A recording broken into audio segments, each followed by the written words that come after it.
লক্ষ্মীপুরে নানান আয়োজনে অনুষ্ঠিত হয়েছে সাবেক ও বর্তমান ছাত্রনেতাদের ঈদ পুনর্মিলনী অনুষ্ঠান। বুধবার 2 এপ্রিল লক্ষ্মীপুর সরকারি কলেজ বিশ্ববিদ্যালয় ছাত্রদলের আয়োজনে কলেজ মাঠে এই ঈদ পুনর্মিলনী অনুষ্ঠিত হয়। সকালে জাতীয় ও দলীয় পতাকা উত্তোলন এবং পায়রা উড়ানোর মধ্য দিয়ে পুনর্মিলনীর কার্যক্রম উদ্বোধন করা হয়। পরে সবাইকে ফুল দিয়ে বরণ করেন নেতাকর্মীরা। এছাড়া অনুষ্ঠিত হয় মনোজ্ঞ সাংস্কৃতিক অনুষ্ঠানে অতিথি হিসেবে উপস্থিত ছিলেন বিএনপির যুগ্ম মহাসচিব শহীদুদ্দিন চৌধুরী অ্যানি, বিএনপি চেয়ারপারসনের উপদেষ্টা আবুল খায়ের ভূঁইয়া, জেলা বিএনপির সদস্য সচিব শাহাবুদ্দিন সাবু, যুগ্ম আহ্বায়ক অ্যাডভোকেট হাসিবুর রহমান হাসিব, বিএনপি নেতা নিজামুদ্দিন, অ্যাডভোকেট হারুনুর রশিদ, সদর উপজেলা পশ্চিম বিএনপির আহ্বায়ক মাইনুদ্দিন চৌধুরী রিয়াজ। এছাড়া উপস্থিত ছিলেন জেলা যুবদলের আহ্বায়ক রেজাউল করিম লিটন, জেলা ছাত্রদলের সভাপতি হাসান মাহমুদ ইব্রাহিম, সাধারণ সম্পাদক আবদুল্লাহ আল মামুন সহ বর্তমান ও প্রাক্তন ছাত্রনেতাবৃন্দ।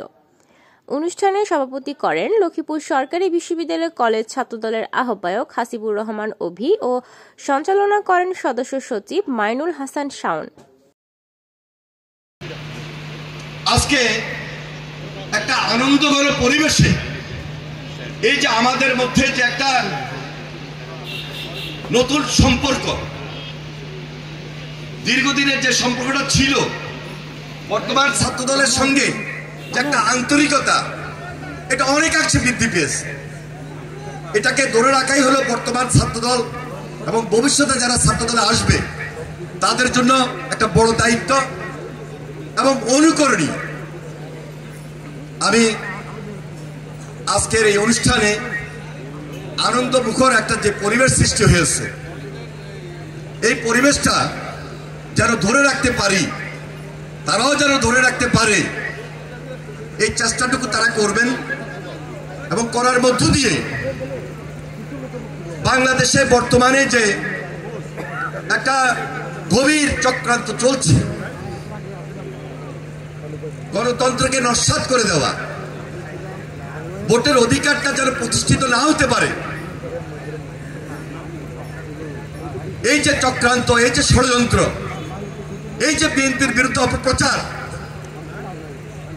সবকিছু মিলে তার মোকাবেলা করার জন্য আমি মনে করি সবচেয়ে উত্তম জায়গা হলো, বলিষ্ঠ কথার স্থান হলো এই সাবেক এবং বর্তমান জাতীয়তাবাদী ছাত্রদলের সকল পর্যায়ের নেতৃবৃন্দ। আমরা সচেতন আছি, আমরা সতর্ক থাকব এবং বর্তমান ছাত্রদল এবং প্রাক্তন ছাত্রদলের সকল পর্যায়ের নেতৃবৃন্দ যে যেখানে আছি, সর্ব জায়গা থেকে বলিষ্ঠ ভূমিকা এমনভাবে পালন করব যেন আমাদের লক্ষ্য যেটি ছিল এই ফ্যাসিস্টের বিরুদ্ধে, এই অত্যাচারী হাসিনার বিরুদ্ধে, আমার যে টার্গেট সুন্দর বাংলাদেশ গড়ে তোলা, আমরা সেখানে বলিষ্ঠ ভূমিকা পালন করার ক্ষেত্রে বিএনপির ভারপ্রাপ্ত চেয়ারম্যান জনাব তারেক রহমানের হাতকে শক্তিশালী করব এবং ওনার নেতৃত্বে এই বাংলাদেশে একটা স্থায়ী সত্যিকারের গণতন্ত্র প্রতিষ্ঠিত হবে, এটাই আমাদের প্রত্যাশা।